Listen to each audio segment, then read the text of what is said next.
Arizona. Madam Speaker, I yield 2 minutes to the distinguished gentleman from New York. The gentleman from New York is recognized for 2 minutes.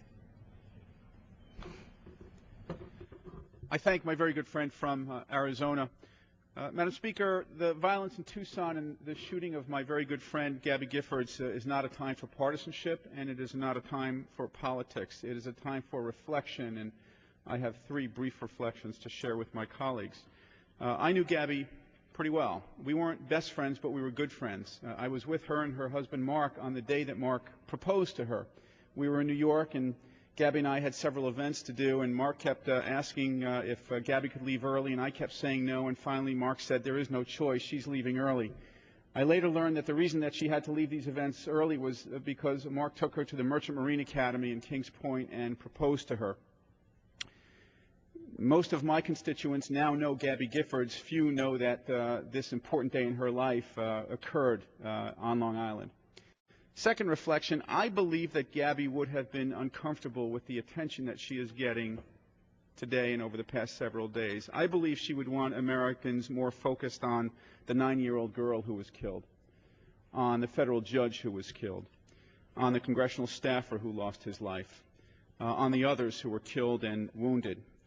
And my final reflection is this. I believe that we should reject the notion that Gabby's colleagues in Congress need to hide from our constituents, that we should reduce our exposure. This is not the time for us to hide from our constituents. This is the time for us to reassert our connection with our constituents. And this isn't the time for us to hide our opinions. This is a time for us to reassert our opinions, but do it without vilifying one another. There is a way to have opinions without necessarily demeaning one another. We have the right to our opinions, but not be called any more or less of an American with a different opinion. Opinions and the expression of those opinions are the essence of democracy. They are American.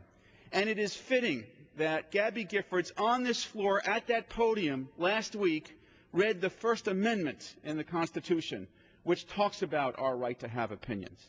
We should continue to express those opinions, but do it in a way that would make our children proud of us. Do it in a way that is respectful and tolerant. That is exactly what Gabby Giffords did while she was here, and it was exactly what she will do when she returns.